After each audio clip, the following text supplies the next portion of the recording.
En France, on a de la chance. Nous avons des grands penseurs, comme Cyril Dion, qui viennent faire des déclarations fracassantes dans les médias qui leur donnent la parole. Donc j'ai trouvé ce qu'il a dit, je vais pas m'en cacher, abject, hein, je vais vous expliquer pourquoi après, mais je pense que c'est l'occasion d'essayer de s'élever un peu au-dessus de la situation et de réfléchir à une question qui est essentielle par rapport au changement de civilisation que nous sommes en train de vivre maintenant. Nous sommes en train de passer à l'ère digitale et, en l'occurrence, il y a un risque d'effondrement de la civilisation pour lequel nous n'allons pas pouvoir faire l'économie de discussions difficiles. Et là, c'est en fait le point que soulève Cyril Dion. Il en fait très clairement partie. Donc je vais mettre l'extrait et après, je vous dirai ce que je pense de tout ça. L'actualité, c'est également Cyril Dion. Vous connaissez Cyril Dion ? Cyril Dion, qui est un, comment dirais-je, un écologiste militant. Le terrorisme islamiste, c'est 273 morts. Et lui, il a fait une autre comparaison. C'était sur France 5 hier soir. On l'écoute. Le terrorisme islamiste, entre 2012 et 2023, ça a fait 273 morts en France. La pollution de l'air, ça a fait entre 500 000 et 1 million de morts en 10 ans, sur la même période. Qu'est-ce qui nous rend le plus en insécurité ? Bon, voilà. Bon, moi, ça me fait bondir de ma chaise, ce genre de réflexion. De la part de quelqu'un... Alors, les écologistes, en général, se disent souvent être des humanistes, hein, donc c'est pour ça que je lui colle cette étiquette. Mais, grosso modo, pour que vous ayez un ordre de grandeur en tête, 273, si on fait x 1000, ça fait 273 000. Et si on refait x2 ou x3, on tombe dans la fourchette de ce qu'il dit, entre 500 et 1 million de morts. Donc, on parle d'un rapport, grosso modo, de 1 à 2000. Donc, pour simplifier, je parlerai du million de morts. Okay, on va dire que c'est un rapport de 1 à 3. 1 à 3000, pardon. Première chose, pour prendre un peu de recul par rapport à cette déclaration, je vous expliquerai après pourquoi ça me hérisse les poils, hein, c'est de comprendre dans quel champ elle se situe. On est dans le domaine de la morale. Ça a l'air, je ne sais pas si c'est évident pour vous, mais c'est bien de ça qu'il s'agit. Quand on fait des priorités entre je dois sauver telle personne ou telle personne, on est dans le domaine de la morale. Et j'en profite pour vous faire un petit topo là-dessus. La morale, c'est un sujet très vaste et très complexe qui a été étudié par les philosophes, dans lequel il est très facile de se perdre. Hein. Mais le point d'entrée, par contre, je trouve, est très accessible à tout le monde. En tout cas, il y a un point d'entrée qui est très accessible à tout le monde, c'est le fameux dilemme du tramway, qui permet de réfléchir aux questions de la morale d'une manière pragmatique, simplifiée et instinctive. Je le présente vite fait. Vous avez un tramway qui fonce sur 5 personnes. Si vous ne faites rien, les 5 personnes seront tuées. Vous avez la possibilité de changer l'aiguillage du tramway, auquel cas, une autre personne, une seule, sera tuée. Donc vous sauvez 5 personnes et vous en tuez une ou pas. Pourquoi il y a un dilemme ? C'est que dans un cas, vous n'intervenez pas. Dans l'autre cas, vous êtes responsable de tuer quelqu'un. Donc là, dans le premier cas, en fait, vous avez, c'est la nature, quoi. Vous y pouvez rien, c'est pas votre faute. Dans l'autre cas, vous décidez de tuer quelqu'un. Voilà, c'est ça la base du dilemme. Alors, il est possible que vous vous dites, je vais actionner le levier. Voilà, je prends sur moi. Mais ce qui est intéressant, c'est que ce dilemme, on peut très vite le complexifier. Ici, c'est exactement le même dilemme en apparence. Le tramway fonce sur 5 personnes, mais cette fois-ci, il faut sacrifier une personne et une seule pour sauver les 5 autres, sauf que, au lieu d'appuyer sur un levier, vous devez pousser la personne du haut d'un pont. Donc là, vous êtes... vous sauvez, vous tuez quelqu'un de vos mains. Et vous voyez bien que là, si vous étiez en vrai dans la situation, ça serait plus difficile. Et ce dilemme, on peut le complexifier à l'infini, il y a plein de variantes. Voilà. Et s'il y avait de l'argent en jeu, et si c'est quelqu'un que vous connaissez, etc., etc. Est-ce que il y a une variante, et si je le tue pour récupérer ses organes, c'est une variante médicale pour sauver 5 personnes. Est-ce que c'est autorisé ? Je suis chirurgien, je dois, je sais pas, lui, il lui manque un cœur, enfin, lui, c'est le cœur qui va pas, lui, c'est les poumons, lui, c'est le foie, lui, c'est les reins, lui c'est la rate, bon, ben, j'en tue un, là, qui passe dans la rue, je récupère et je sauve les 5 autres. Vous faites ou vous faites pas? Bah, évidemment que personne ne le fait. Mais pourtant, fondamentalement, c'est le même dilemme. C'est j'en sacrifie un pour en sauver 5. Donc vous voyez, c'est très très intéressant pour réfléchir sur la question de la morale. Pour réfléchir en partant du cas le plus simple. Et à partir de là, ce qu'on découvre, je vous invite pour ça à aller voir la chaîne de Monsieur Phi. Il a toute une playlist sur la philosophie morale. C'est avec lui que j'ai découvert pas mal de choses, hein, qui explique que nous n'avons pas les mêmes intuitions morales. Il a fait de la philosophie expérimentale sur sa chaîne, il a posé des questions aux gens, il a fait des sondages et il a regardé, et dans telle situation, vous choisiriez quoi et quoi. Et donc là, on se rend compte qu'en fait, on ne réagit pas tous de la même manière. Quelque part, c'est un peu normal, mais c'est pas si habituel que ça, parce que dans la société, on est habitué à ce qu'il y ait un code moral imposé par la société qui est le même pour tout le monde. Ne pas tuer, c'est pas moral, point. En tout cas, dans nos sociétés. Donc on se pose pas trop de questions sur ces sujets-là, en général. Et c'est pour ça que, quand on est face à des propos comme ça, alors peut-être que vous appréciez ce qu'il dit, parce que vous êtes tendance écolo, et vous dites, ah ben oui, si, il a raison, c'est plus grave. Bon, moi je vais vous expliquer pourquoi, c'est pas mon cas, mais il y a différentes manières d'aborder la chose. Donc, déjà, c'est important de reconnaître qu'on est dans le champ de la morale. Ensuite, c'est important de comprendre qu'il y a différentes approches de la morale, différentes intuitions de la morale. Il y a même plusieurs justifications, enfin plusieurs, comment dire, tendances évolutionnistes qui façonnent des morales différentes dans les populations. Donc ça, c'est les travaux de Jonathan Haidt sur la morale évolutionniste, hyper intéressant aussi. Pour moi, c'est une des grosses bases, hein, de la question. Et tout ça est indispensable, à mon avis, pour réfléchir aussi aux questions spirituelles ou philosophiques. Mais là, sur cette chaîne, moi, je parle beaucoup de réconcilier science et spiritualité. Et la spiritualité, souvent, inclut de manière implicite, la plupart du temps, une morale ou un système moral. Et personnellement, ça me dérange. Pas le fait qu'une spiritualité soit associée à une morale, mais que ce soit implicite. Qu'on ne me dise pas, ah ben, il y a le choix entre tel et tel et tel système de morale, et donc ça s'appelle l'axiologie, l'étude des différents systèmes de morale, et nous, on est dans cette branche. Donc souvent, c'est pas du tout explicité, c'est, voilà, si vous êtes yogi, c'est non-violent, et puis ben, c'est pris un peu comme, bah, c'est les grands sages qui ont dit ça, donc on suit. Mais pourquoi ils ont dit ça? Ça sort d'où, en fait? Donc, aujourd'hui, comme je vous le disais, on est dans une période de bouleversement anthropologique à cause de l'avènement des IA, je simplifie, de l'ère digitale, et on va se retrouver face à des problèmes éthiques. C'est pas on y est, l'écologie en fait partie, donc on doit revoir nos systèmes moraux. Et ça peut nous amener très loin. C'est le cas aujourd'hui, hein. Les philosophes réfléchissent à ces questions morales, et je vais vous donner quelques petits exemples, parce que c'est important de comprendre ce qui se passe un petit peu autour. De pas juste être spectateur de ce truc-là. Là, moi, j'insiste beaucoup sur la question du souverainisme. Et évidemment, si quelqu'un vient vous imposer son système moral qui n'est pas le même que le vôtre, ben, vous êtes plus souverain. Donc, c'est vraiment une question fondamentale pour être souverain. Mais on peut pas être juste, on peut pas décider d'une manière capricieuse. Voilà, mon système moral c'est ça, il est à moi. Non, on vit dans une société, on vit dans un environnement écologique, donc le système moral doit tenir compte de tout ça. Bref, je vous donne un exemple. Et ça fait partie aussi de ma série sur les inégalités. Je vais vous parler un petit peu de l'altruisme efficace.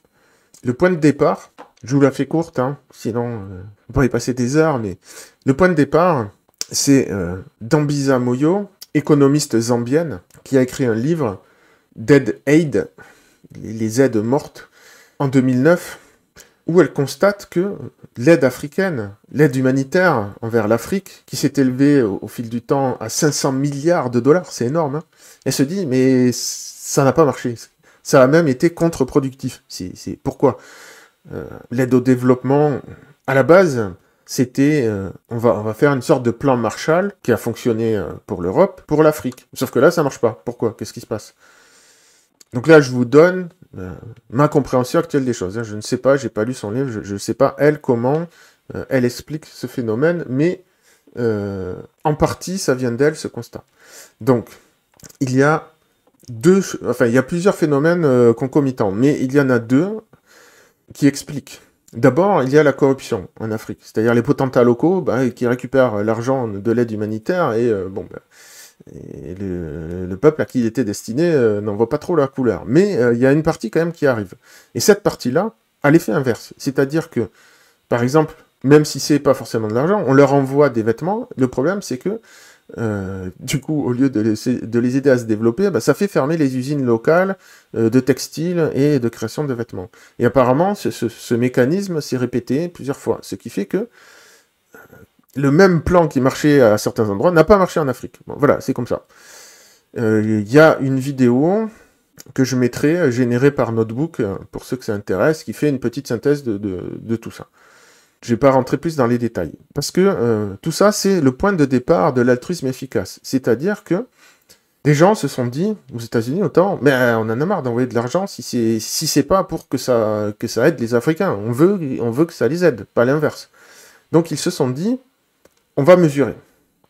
Si on envoie tant d'argent, on veut qu'il y ait tant de vies sauvées derrière. Ou on veut qu'il y ait, je sais pas moi, tant de puits d'eau construits. Sinon, on fait autre chose. C'est le point de départ. Et dans ce même système moral, dans ce même paradigme moral d'altruisme efficace, où là c'est vraiment du pragmatique, c'est pas de la théorie morale, on donne de l'argent, on veut mesurer l'impact à la fin. Au fil du temps, se sont développées des approches complètement différentes. Certains ont dit, il faut sauver des vies directement, dès qu'on le peut. Et d'autres ont dit, oui, mais ça, c'est du court terme. Il faut viser à plus long terme. Et à plus long terme, c'est mieux de développer des industries aux États-Unis parce que ça va apporter de la richesse à tout le monde et que à long terme, ça va aussi développer l'Afrique. Je caricature un peu, mais c'est l'idée du long-termisme de Bostrom. Alors, je ne suis pas du tout un spécialiste, j'espère que je ne fais pas de contresens, mais en tout cas, ça a abouti à des conclusions radicalement différentes, ça c'est sûr. Et tout ça, c'est fondamental, parce que notre époque exige que nous refondions, que nous révisions nos fondations morales. Et donc les philosophes ont déjà beaucoup travaillé sur ces questions. Pour ceux qui veulent creuser ou qui connaissent les grands principes, il y a l'impératif catégorique de Kant, le voile de l'ignorance de Rawls, l'heuristique de la peur de Jonas, la guillotine de Hume. Mais souvent, en fait, la plupart des philosophes sont souvent utilitaristes. C'est-à-dire, on regarde les conséquences, et l'utilitarisme est défini comme le plus grand bonheur du plus grand nombre. Voilà. Et après, ils sont pas forcément d'accord sur comment on y arrive, mais le point de départ, c'est ça.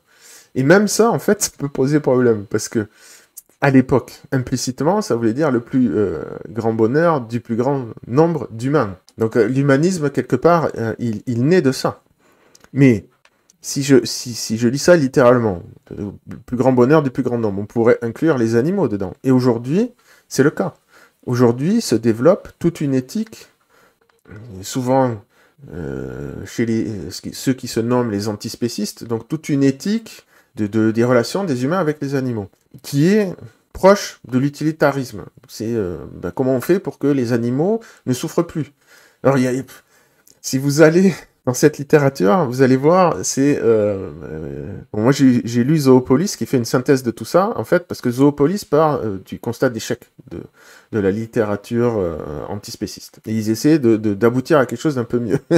Mais c'est assez hallucinant les trucs qu'il y a dedans, parce que certains courants aboutissent à, mais si on veut maximiser le bonheur aussi des animaux, qu'est-ce qu'on fait du lion qui bouffe la gazelle? La gazelle, elle est pas très heureuse de se faire bouffer par le lion. Donc, ils aboutissent à la conclusion, dès qu'on peut, il faut qu'on rende le lion végétarien. Et il y a vraiment des courants qui prônent ça. Donc moi, je ne suis pas antispéciste, mais je ne suis pas non plus spéciste. Je suis ce qui s'appelle un polyspéciste. Donc, bon, je vais pas rentrer dans ces détails-là maintenant, ça m'amènerait trop loin, mais c'est juste pour vous dire que ce sont des questions complexes qui hérissent les poils, justement à cause de ce genre de déclaration fracassante. Alors maintenant, allons-y, je vais vous expliquer pourquoi ça ne va pas. D'abord, je vais commencer par vous expliquer mes contre-arguments, c'est-à-dire, en fait, à la base, j'entends ça, je réagis immédiatement. C'est après que je me dis que dans mon cerveau viennent des contre-arguments qui me dit t'as ressenti ça parce que et puis là j'ai des justifications qui viennent. Donc je vais vous donner ces justifications. Mais après il y a un deuxième temps qui vient, c'est une prise de recul par rapport à ces justifications-là et où là je vois ce qui ne va pas dans son discours, dans le sens, la logique même du discours. En tout cas, ce qui moi me choque. Donc on va procéder en 2 temps. Donc d'abord, son argument à lui. Ce qu'il nous dit, en fait, c'est que le million de morts de la pollution est plus important que les 273 morts du terrorisme. Donc on est... pourquoi pas dans l'absolu. Ça semble intuitif comme ça de se dire, bah oui, 1 million de morts, c'est plus important que de 273 morts. Bon, voilà. Mais en fait, ça n'arrive à rien ce qu'il raconte. Si on suit sa logique, ça veut dire quoi concrètement? Ça veut dire que on s'en fout du terrorisme parce que ça fait moins de morts. Mais dans ce cas, je sais pas, appliquons ça à notre domaine. Ça veut dire que si, alors je sais pas si c'est le cas, mais supposons, si il y a moins de morts sur les routes que à cause de la pollution, ça veut dire que quoi? Ça veut dire qu'on s'en fout, on n'a plus besoin de code de la route, on met plus de ceinture de sécurité. C'est des morts qui comptent pas parce qu'ils sont moins nombreux. En fait, c'est cette logique de dire qu'il y a des morts plus importants que d'autres parce qu'ils sont plus nombreux, en fait, toutes les morts sont importantes, quelque part, non? En tout cas, dans la logique humaniste. Parce que sinon, si on commence à aller là-dedans, qu'est-ce qu'on va dire après? Si c'est... tuer quelqu'un, c'est plus grave que le viol ou que le vol. Parce que, alors dans ce cas, on pourrait dire aussi, c'est quand même plus grave les morts à cause de la pollution que tous les vols et tous les viols qu'il y a en France, par exemple. On pourrait dire ça aussi, alors, dans ce cas. En fait, ça rime à quoi, son truc? Il veut dire quoi, derrière? On vide les prisons parce que tous les moyens qu'on consacre à la prison et à la sécurité, on peut pas les consacrer à lutter contre le réchauffement. En fait, ça n'a pas de sens, en fait. Dès qu'on creuse, ça n'a aucun sens. Parce que, en plus, prenons cette question de l'insécurité. Ça se limite pas aux 273 morts. L'insécurité, ça peut être juste, vous croisez quelqu'un et par son regard, il vous fait comprendre que vous avez intérêt à changer de trottoir. Et ça peut vous pourrir la vie bien plus que l'inquiétude de savoir que peut-être vous respirez du gaz de pot d'échappement. Mais en plus... Donc là, je vous le dis, c'est un retour d'expérience pratique. Quand quelqu'un vient dans les médias faire des déclarations morales, surtout quand c'est de l'écologie. Bon, sur cette chaîne, j'ai déjà démonté pas mal d'arguments de l'écologie, et je ne suis pas contre l'écologie, je ne suis pas pour la pollution, je ne suis pas pour le gaspillage, bien au contraire. Je considère que le réchauffement est un vrai problème. Ceci dit, dans la pratique, j'ai constaté que bien souvent, ça cachait d'autres choses, ces histoires d'écologie. Et là, en l'occurrence, il faut toujours se poser la question, encore plus quand ce sont des écolos, est-ce que ils font ce qu'ils prêchent? Et évidemment que non. Je suis allé vérifier, et évidemment que non. Ce monsieur, donc, est un réalisateur, donc il présente ses films à droite à gauche, il va faire des reportages à droite à gauche, et donc vous vous en doutez, vous me voyez venir, il prend l'avion. Donc en fait, c'est un énorme pollueur. Et il vient donner des leçons de morale de pollution aux autres. C'est juste à la fois pas croyable et à la fois maintenant tellement évident que c'est comme ça. Parce que c'est à chaque fois. Ça rate jamais. Donc voilà. Donc on n'a pas les chiffres exacts, mais on sait qu'il prend l'avion. Donc il a pollué beaucoup plus que tous les prolos qui se plaignent de l'insécurité et à qui il dit « Oh non, mais vous nous faites un peu chier là avec vos attentats. Écoutez, nous ne sommes pas concernés dans nos avions. Donc arrêtez de nous emmerder avec votre terrorisme alors que la planète se réchauffe. Et que c'est bien plus grave. » Donc oui, je dis pas que c'est pas grave, hein. Mais les deux sont graves. Et on est face à un dilemme. C'est le fameux la fin du monde ou la fin du mois. C'est un dilemme du tramway. En fait, on en a des tonnes et des tonnes, tous les jours, des dilemmes à résoudre de ce type-là, de cette sorte-là. Donc, ça c'est ma critique, un peu viscérale, mais derrière, ce qui me gêne, fondamentalement, c'est précisément que c'est une morale comptable, et que ça cache beaucoup de choses derrière. Dans le sens, ça élimine de l'équation beaucoup de choses. C'est une morale de bureaucrate qui regarde des statistiques et qui se dit « Ah tiens, cette statistique-là, elle me plaît pas. Alors hop, je veux la corriger. » C'est une morale, en fait, qui est complètement déconnectée des affects, des tripes. Vous n'allez pas me dire que ça vous touche quand vous voyez un tableau du réchauffement climatique ou un tableau de la pollution. C'est des stats. Et ça, et lui, il va pas me faire croire que il a une petite larme le soir quand il pense à ses statistiques. Et ça, c'est moi, l'informaticien, qui fait des études de maths, donc qui adore les maths et les nombres et tout ça. C'est moi qui suis obligé de dire, non, mais là, il y a un truc qui va pas. Il faut pas perdre de vue nos tripes. Il faut pas perdre de vue ce qu'elles nous disent. Alors, je dis pas qu'il faut réduire non plus la morale à nos tripes. Les trucs qui nous font... pour lesquels on réagit viscéralement sans réfléchir. Mais il faut pas le perdre non plus, ce truc-là. Et c'est d'ailleurs ce que je reproche, en tout cas ce qui me convient pas dans toutes les approches éthiques que j'ai vues, c'est que c'est toujours des approches très théoriques, très abstraites. Et dans la pratique, après, ça fait des trucs qui fonctionnent pas toujours bien. Hein, et je reprends. Vous appliquez ça à la lettre, le plus grand bonheur du plus grand nombre, ben justement, vous pouvez vous retrouver à sacrifier un petit nombre pour le bonheur du plus grand nombre. Et c'est précisément au nom de l'égalité qu'on a eu les horreurs du communisme. Ça rentre tout à fait dans cette définition-là. Donc là, méfiez-vous qu'on ne se retrouve pas avec un système complètement dystopique basé sur une morale bureaucratique qui nous amène dans une dystopie. Donc un monde dystopie, c'est un peu les mondes horribles qu'on a dans les films de science-fiction. Et aujourd'hui, comme on est en train de changer d'air avec les outils digitaux et les IA, vous comprenez bien que le risque, il est énorme. Donc il faut s'emparer de ces questions.